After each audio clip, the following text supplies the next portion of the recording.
Hey there folks, Jerk here. You're about to watch a video essay that I penned on the subject of improvisation. Though the essay bits of the video are scripted, I wanted to challenge myself to make the music in the spirit of improvisation. So the prompt for the music that you will hear in the interludes and occasionally in the background is this. I will start with a drum loop, but every other instrument that you hear will be recorded in only one take. So essentially, you'll be hearing a series of layered improvisations. Other than that, hope you enjoy. Stick around till the end.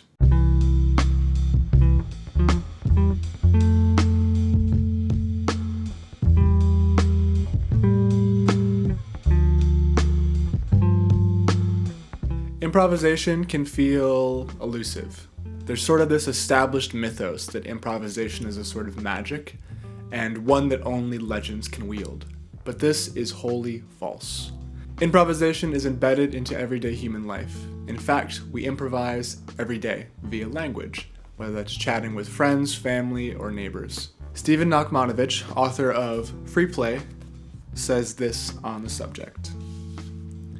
We are all improvisers. The most common form of improvisation is ordinary speech. As we talk and listen, we are drawing on a set of building blocks, vocabulary, and rules for combining them, grammar.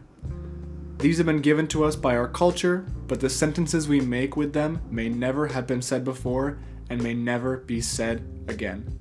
Every conversation is a form of jazz. The activity of instantaneous creation is as ordinary to us as breathing. Expressed in more musical terms, Barry Green and Timothy Galway, authors of The Inner Game of Music, I don't have a cover on this one, state that the essence of improvisation is to play a spontaneous composition of one's own that fits the underlying form, whether that be a 16-bar blues or the melody and structure of Beethoven's Emperor Concerto.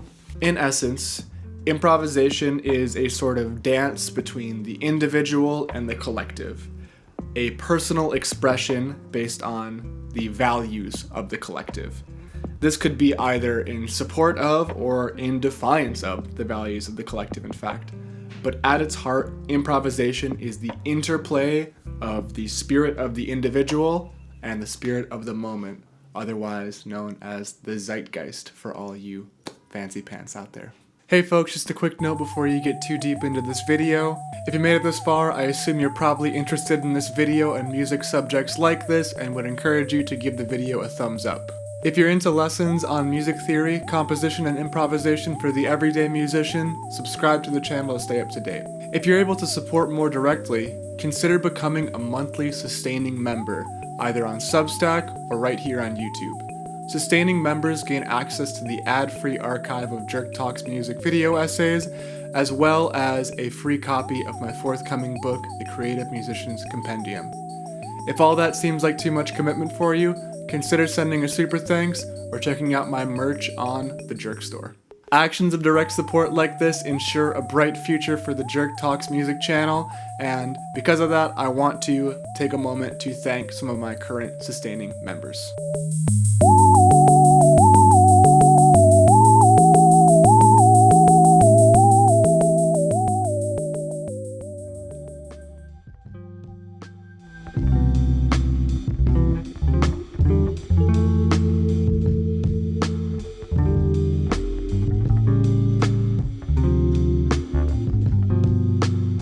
In my near decade of teaching music, I've noticed that improvisation and performance are the two most common areas that musicians face hang-ups around.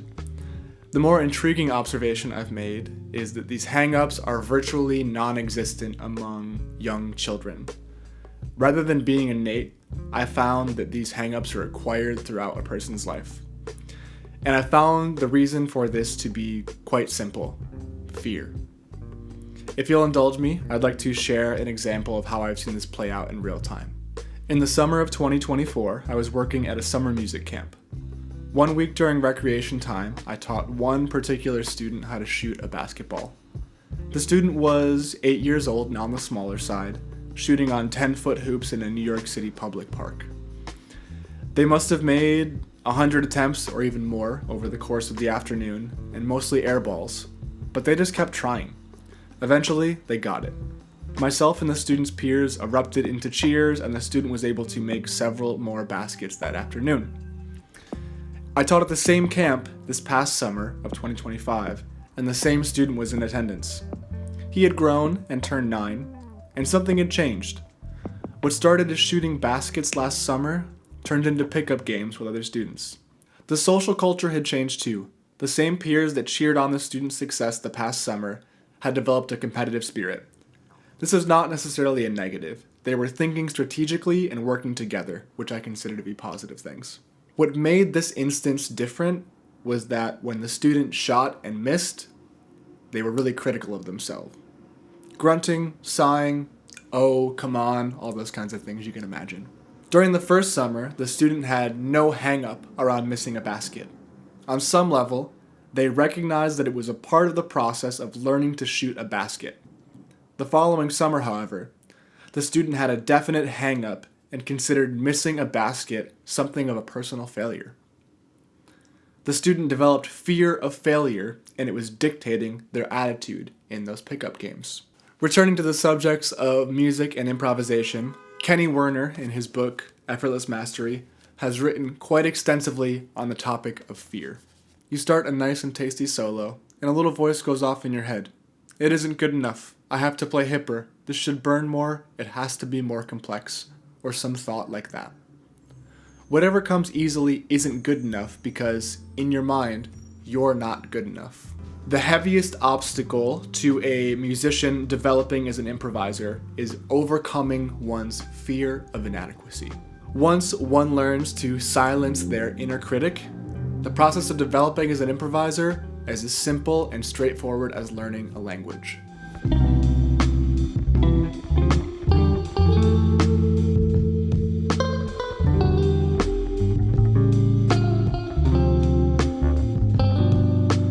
This is the section where I can usually summarize a seemingly complex process into a 3 to 5 step approach. I've written 2 drafts of this piece. One where I was able to do that, but it felt a bit reductive, and one where I included a bunch of additional considerations that felt a bit too far away from the point.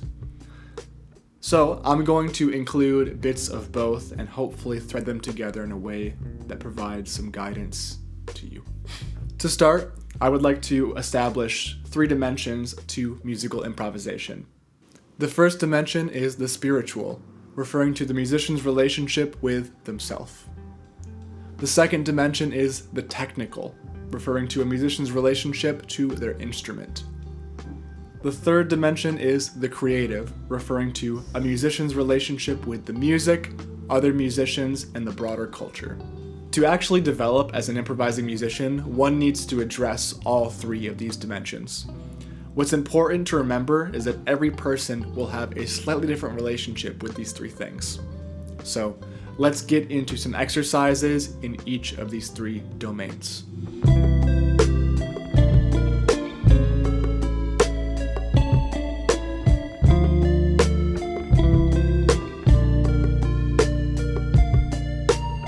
In the aforementioned free play, Stephen Nachmanovich references the Sanskrit term lila, which means divine play. This is the spirit of improvisation and what you likely know under other terms, whether that be flow, the muse, the collective unconscious, etc. The ego, or inner critic, is the diametric opposite of that voice of free play. In the most practical way I can put it, the process of accessing that divine play is one and the same with putting space between oneself and one's inner critic.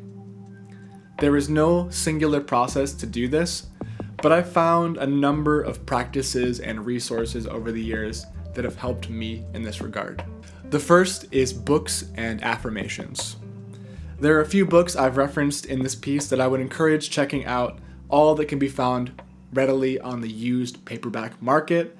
And I have these just in a rotation where over the last 2 years, I'm just constantly leafing through one or another either on the subway or just in the morning or before I go to bed, whenever I can fit it in, just to keep these ideas kind of circulating around my head. So the first is the one I've mentioned a couple times, Free Play by Stephen Nachmanovich. It is an amazing philosophical lens on improvisation, and one that looks at various ideas and attitudes on improvisation throughout different times and cultures. I picked up this copy when I was a sophomore in college, and it was what kind of broke me out of the jazz school mold, I would say, where I was very focused on the notes and playing everything perfectly, and this helped me engage with the more artistic side of improvisation.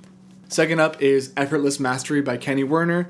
This is a deep dive into the mental obstacles a musician faces, and it's written by a virtuosic piano player with solid anecdotes about his own development in life and practical applications for working through your own mental hangups.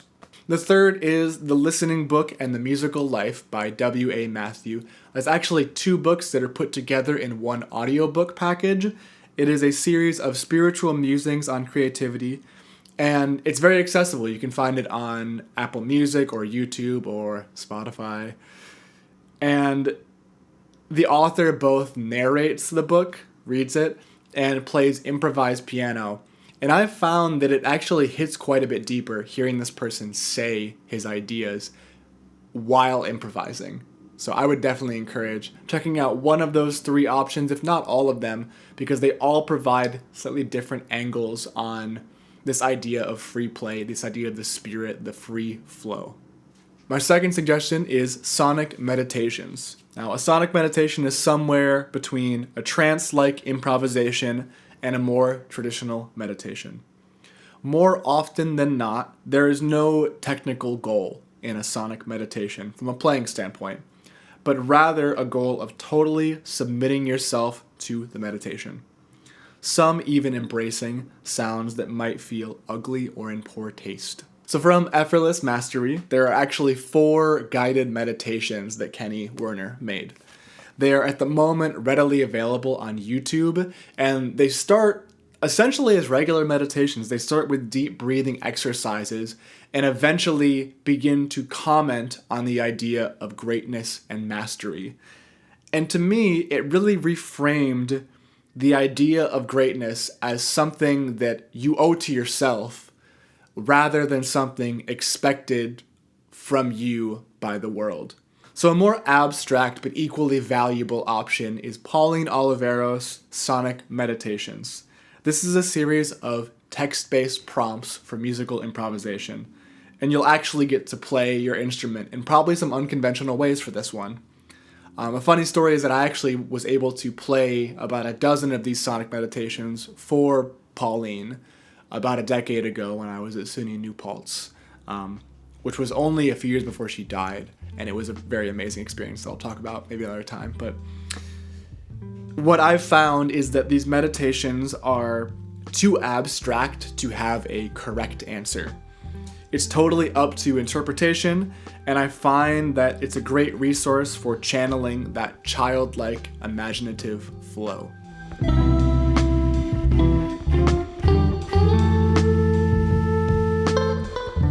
The domain of the technical is essentially where one exercises musical ideas on an instrument. The aim of this study is to connect one's ideas to the ear, voice, and instrument.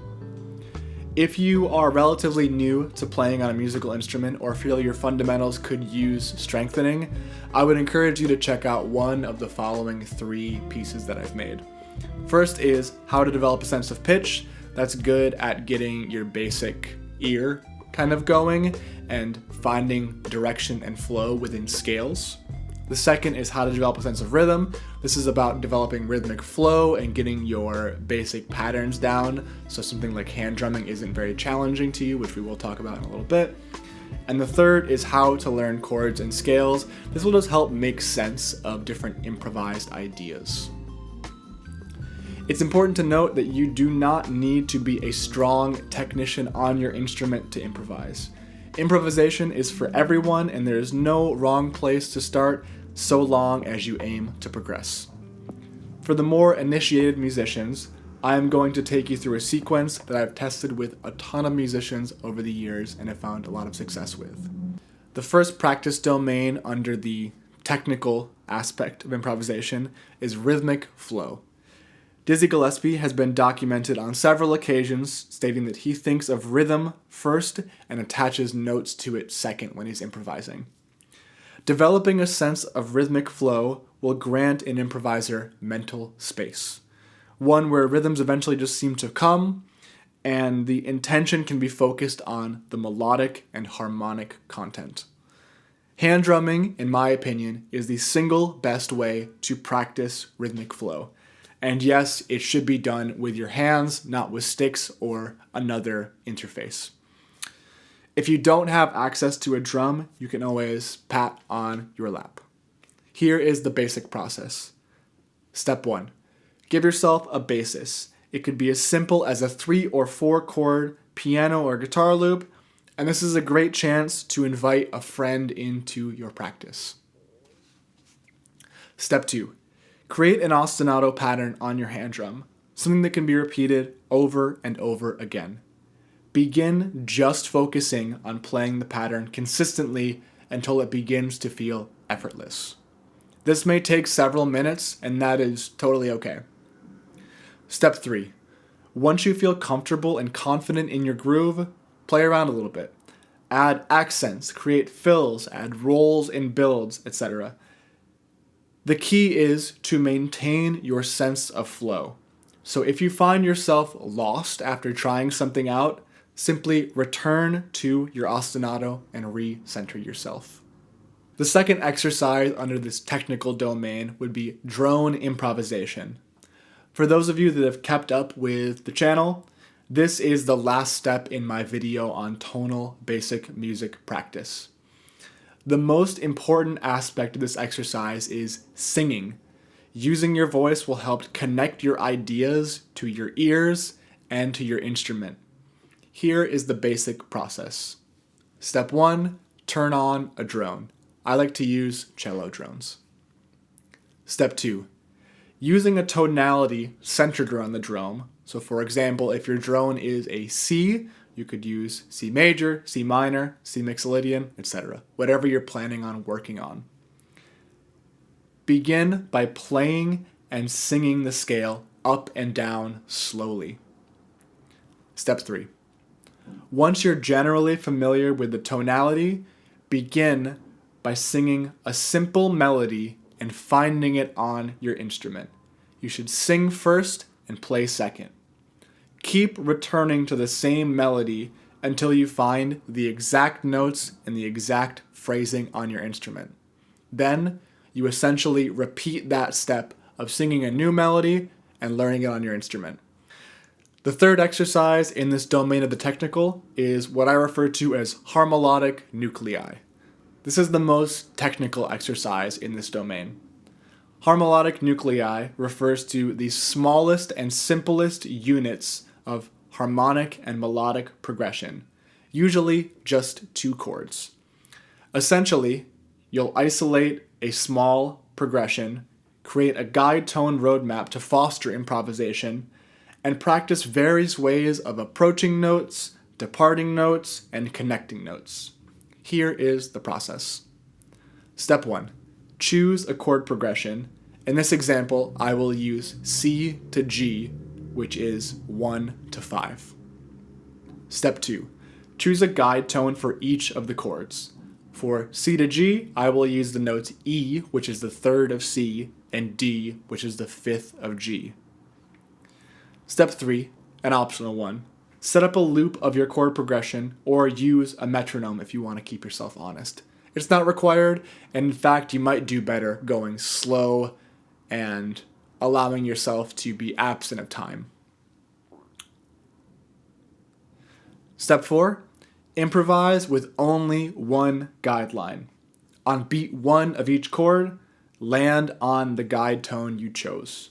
This means that you have to explore various ways of connecting these harmonic centers. Try approaching from below, try approaching from above, try enclosing the note. try adding some chromatic tones. The list of options could go on and on. If you find a particular idea leading somewhere, repeat it and refine it. Make little changes to make it exactly what you're hearing.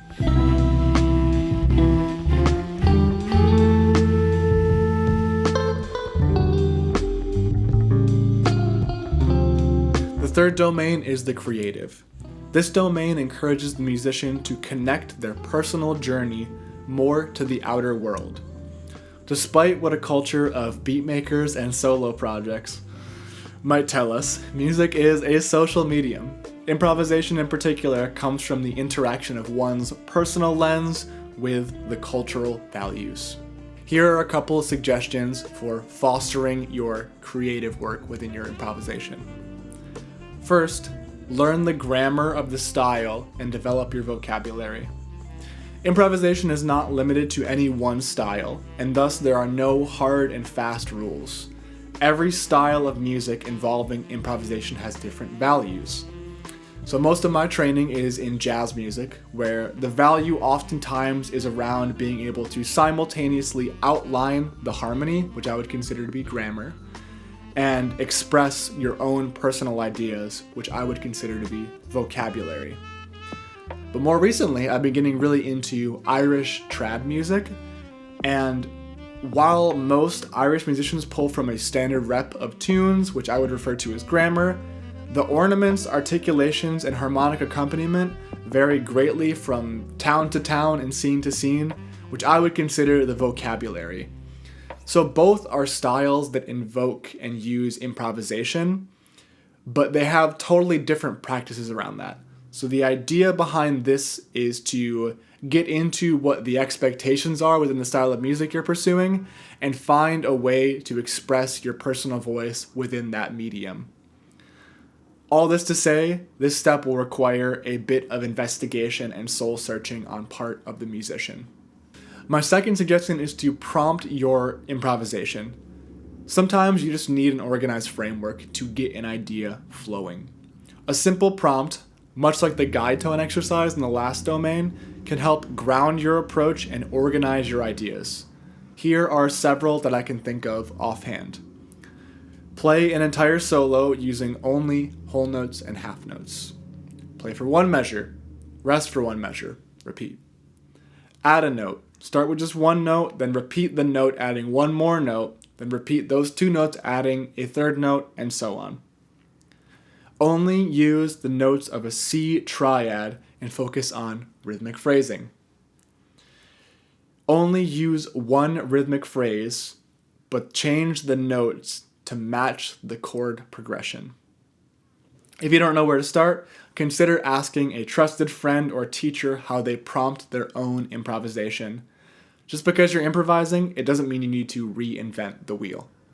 My final suggestion is to enter a social music environment. There is no better place to develop the muscle of improvisation than with other people. The local jam session may be a good place to start, but I would also recommend checking out the scene before entering it yourself, and here are a couple considerations. Does the jam seem like an open community or a tight clique? Is it easy to sign up to play, or do you need to know someone to get in? Is there a spirit of open-mindedness or a competitive and judgmental air? Is the objective to meet new people, grow, and share in music making, or is it a gigantic pissing contest for the local rippers, who, by the way, don't have a gig if they're in a jam session? A social music circle can be a gift, but it can also drag you down if you aren't careful. If your local jam fits the more toxic descriptors above, you may consider hosting a jam in your own home or studio with some trusted friends.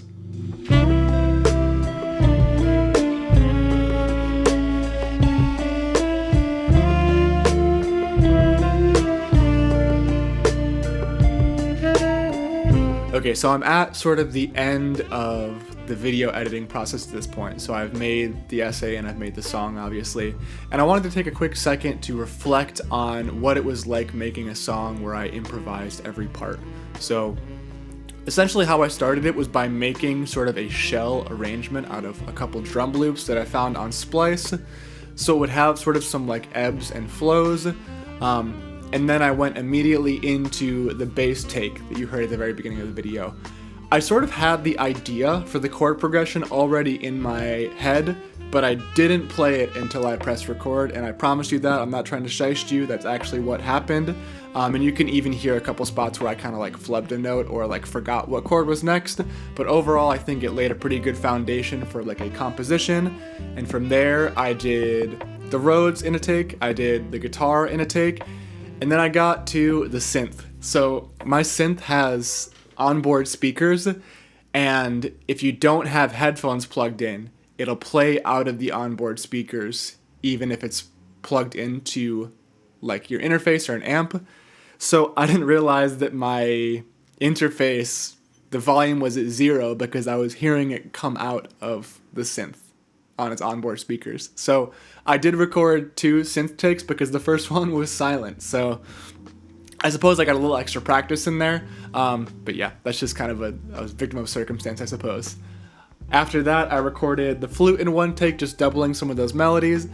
And then the saxophone, I will admit, it took me 3 takes. So the first take, I just didn't have a good volume setting on my microphone. I knew the recording wouldn't come out very well. So I cut that one like in the very like first 30 seconds or so. The second take, I just realized that I wasn't really warmed up. And I didn't like the way that I sounded, and I didn't think it would make for a good improvisation, so I took a minute and just played some long tones and scales and kind of got back into the swing of things. I hadn't played in about a week at the time of tracking this, so I was a little bit out of shape.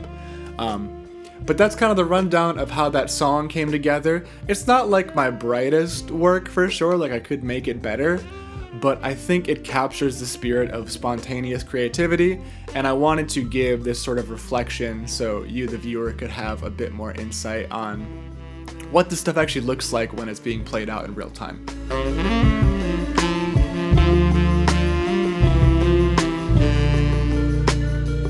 If I could summarize this piece in a couple of words, I would hearken to Kiefer Shackelford's "Stay Encouraged."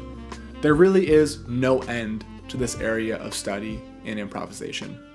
There have been times where I felt totally hopeless, and times where I could not have been more creatively motivated. The ultimate goal is to simply invest in yourself, invest in nurturing your soul, invest in expressing yourself. And you might make some pretty great music along the way.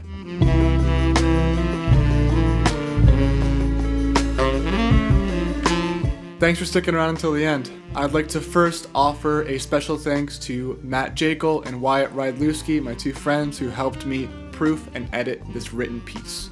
I'll link their info down below if you want to check them out. They're both incredible musicians. Just a couple pieces of news. I have a new album coming out in 2 weeks called As Night Falls. It is probably my best album to date, and I will leave the pre-save and pre-add links down below in the description. If you're curious on what the music is like, you can check out the 3 singles that are already out right here on YouTube. For the folks in New York City, I'm bringing my band out for a live show on November 21st at Young Ethel's in Brooklyn.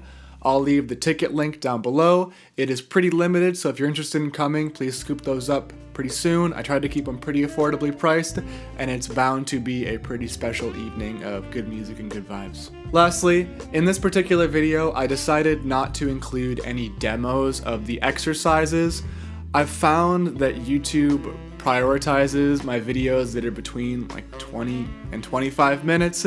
So unfortunately, when I make a long video, people just don't see it, and that doesn't do any of us any good. So I decided to forego those. However, I would happily make a kind of short video of any of those exercises. If you're interested, let me know down in the comments. Otherwise, thanks for tuning in. Good luck and happy practicing.